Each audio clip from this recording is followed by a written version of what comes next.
Good morning mga kababayan and welcome back to TV Loves Channel. So for today's video, hindi tayo nag-iisa dahil tayo ay may mga kasama, si Kuyang Wansho at si Ate Badiday.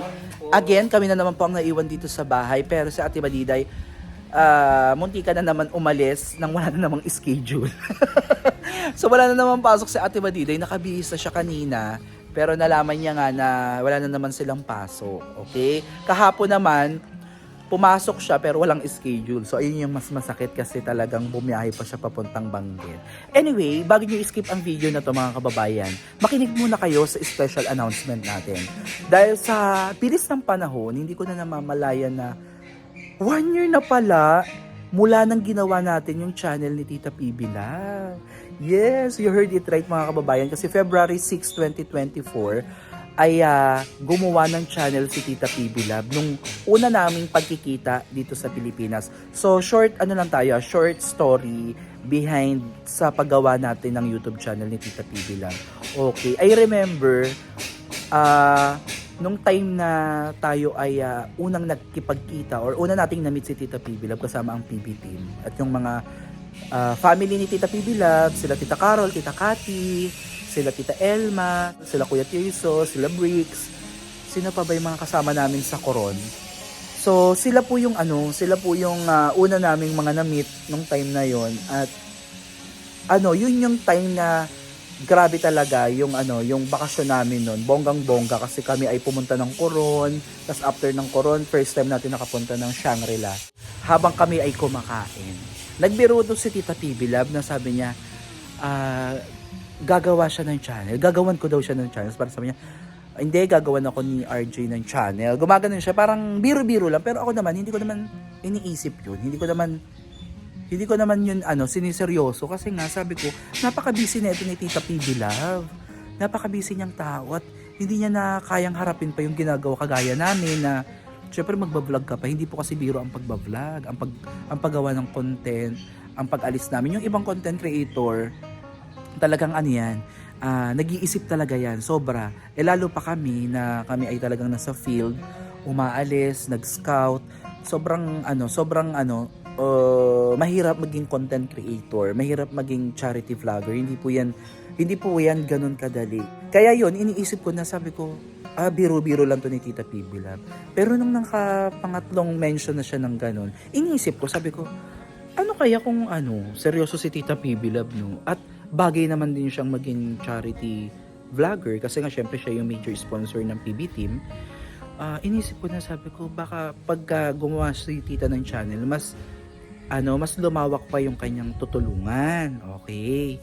So ay tinanong ko ulit si Tita. Sabi ko sa kanya, Tita, seryoso ka ba gawang kita ng channel? So sabi niya sa akin, punta daw ako sa kwarto niya after namin kumain. Hindi ko na lang matandaan kung dinner time ba yun, lunchtime o dinner time. Basta pagdating namin kumain, tumiretso kami sa kwarto niya, kami ni Kuya Wansho, at doon natin siya ginawa ng unang-unang YouTube channel. To cut the long story short, ang bilis ng transition mga kababayan, kasi nung nag-upload tayo, sinabi niya naman na ready na siya magpa-interview kay Sir Paul.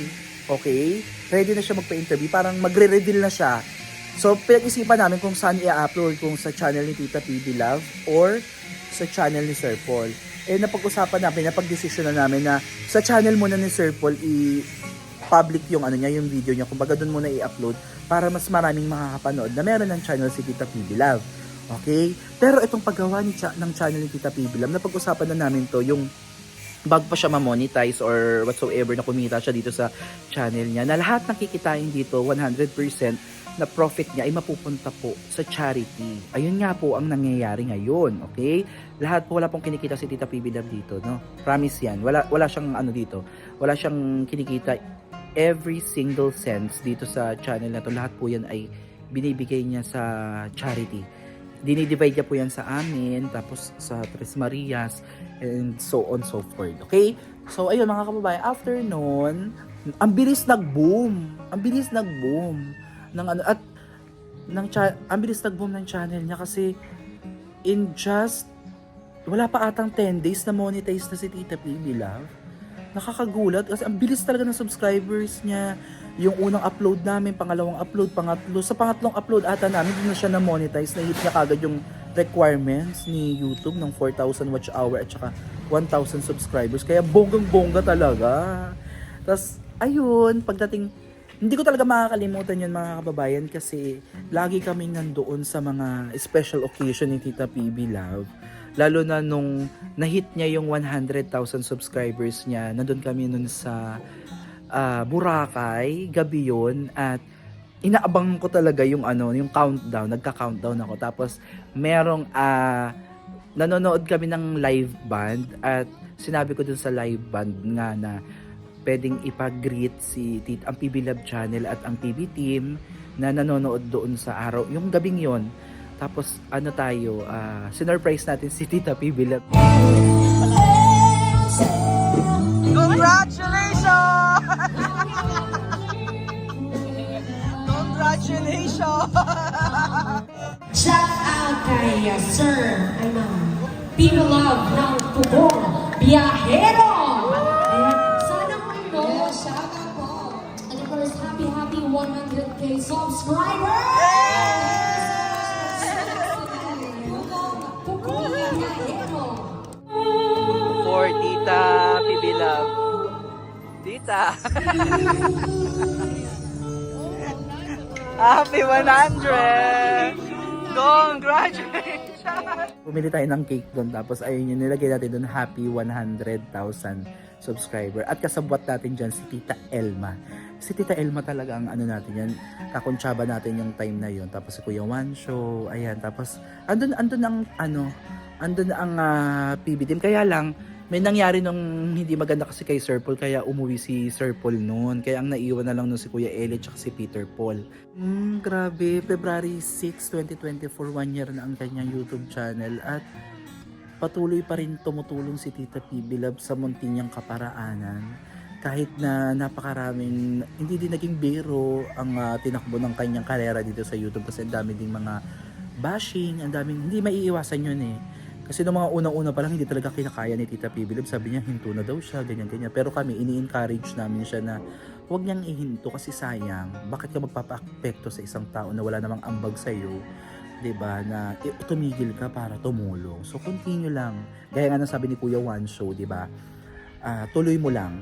Tuloy mo lang ang pagbablog mo, tuloy lang ang ginagawang kabutihan. Kasi mas maraming nakaka-appreciate ng ginagawa mo kaysa sa mga taong ungrateful. Okay, so ngayon nga mga kababayan, ang dami ko ng chika. Ikunento ko lang kasi sobrang happy talaga ako. Actually, si Tita PB Love yung nagsabi sa akin na magpapa-games nga ulit. So napakabait talaga niya kasi over 30,000 po mga kababayan ang ating ipamimigay. So ayun mga kababayan, huwag niyo munang i-skip ang video na ito dahil napakahalaga nitong announcement natin. Para po dun sa mga subscribers po ni Tita PB Love, kayo po ay may chance manalo ng over 30,000 pesos cash. Yes, you heard it right mga kababayan. At hindi po yan 30,000 sa isang tao. Yan po ay i-divide natin sa 30 katao. So maaaring tigwa 1,000 siguro each yung bawat matatawagan nating mga tao. Okay, simple lang ang mechanics natin mga kababayan. Ibibigay nyo lang po yung inyong true name, yung talagang legit na pangalan ninyo, contact number and address. Okay? Ibibigay nyo po yan dito po sa magpa-flash sa screen nyo. Ito pong email address. Hindi po kayo magsisend sa aking Facebook page sa PB Team RJ. Hindi po kayo magsisend. Magsisend po kayo dito po sa ating email address na ibibigay. Ito po makikita nyo po sa screen. Diyan nyo po isend. Okay? Lahat ng entry ay pipiliin namin at ipapasok po namin yan sa isang kahon. Then doon po kami bubunot. Okay? Doon kami bubunot ng mga mananalo. First 30 po ang mananalo. Okay, paano ba manalo? So pag nabunot namin kayo, tatawagan po namin kayo on the spot, naka-live po tayo niyan. Then pagtawag po namin, may mga question po kaming itatanong sa inyo. Okay? Random question. Siguro isa, pwede na isa at sasagutin niyo po 'yun. Meron po kayong 10 seconds. 10 seconds lang. 'Di ba? Talagang nanonood talaga kayo sa PB Love channel, 10 seconds. Oh. Matagal naman 'yun eh. 1 2 3. O 'di ba? Kung alam niyo yung sagot, sagot agad. Madali lang 'to. Kung kayo ay masugid na taga-subaybay ng PB Love channel, madali lang para sa inyo. So magpe-prepare na po ako ng 30 questions. Okay? Siguro mga 35 questions para may backup naman tayo na 5, no? Okay. Just in case. Okay. Ayun po, dapat po ayun ay masagot nyo. Dahil kung hindi, move forward po tayo sa panibagong person. Okay? Hanap ulit tayo ng next person ulit na pwedeng manalo. Okay, so sana makapag-join po kayo. Pag napanood nyo tong video na to, pwede na po kayo mag-send ng entry nyo. Hanggang Sunday ng 12 noon. By 6 p.m. ng Sunday, kami po ay magla-live na. At kami ay mag-start na kami mag-live yan. Okay? So, ayan, bago ko tapusin ang vlog na to, maraming salamat po sa lahat ng sumusuporta sa channel ni Tita PB Love at sa buong PB Team Luzon, Visayas at Mindanao. Maraming salamat po sa inyo. At God bless po sa inyo. Bye-bye! Ate Badiday, ngayong magpo first year anniversary na ang PB Love channel. Ano yung mensahe mo kay Tita PB Love at sa channel niya? Nagpapasalamat po ako sa channel ni Tita PB Love. Masayang-masaya po ako kasi sa ganyang channel ni Tita PB Love, marami siyang natulungan at marami pwedeng mga taong kahit hindi sila scholarship pero viewers lang sila. Kung makapanalo sila, mayroon din silang mga biyaya. At thank you po talaga kasi yung mabilis po talaga yung takbo ng panahon ngayon kasi malaki na yung ni Tita PB Love subscriber. Di ba, sir? At saka, ang bilis ng panahon. Ang dahil bilis ng panahon. 1 year na. 1 year na agad yung ni Tita. Channel, Channel diba? ni Tita. Naalala ko yung ginawa yung channel ni Tita doon nga sa Shangri-La Hotel. Opo. Ako yung gumawa ng channel ni Tita PB Love. Yung first meet nila, Sir Paul, siguro. Unang- 1 year na po. 1 year na, di ba? Ang bilis, Ang grabe. bilis. O ano naman mensahe mo sa lahat ng mga sumusuporta sa PB Love channel? Huwag kayong magsawang magsuporta sa mga init kasi. Ay, dito ka. Hindi ko maano yun. Sa mga viewers ni Tita PB Love, yung mga subscriber, huwag kayong magsawang magsuporta sa kanya. Palagi kayong updated sa kanyang notification bell. At maraming salamat po kasi kahit ganyan lang yung channel ni Tita PB Love, marami pong natulungan na mga tao at mga subscriber at mga viewers. Maraming salamat din at kayo din maka-avail din kayo kung may mga pag-game si Tita PB Love. Diba lahat pwede manalo? Lahat po pwedeng manalo at makinig lang kayo sa announcement ni Cooper's Vlog. Sana mag-avail kayo para naman kayo makatanggap ng pa-premium. Thank you, Ate Badiday. Hello, Kuya Wansho. Sipag mo naman dyan. Kaya pala nawala sa likuran ko. O anong message mo kay Tita PB Love dahil siya ay mag-1 year na this coming February 6 sa kanyang YouTube channel. Congratulations kay Tita PB Love kasi ang bilis niyang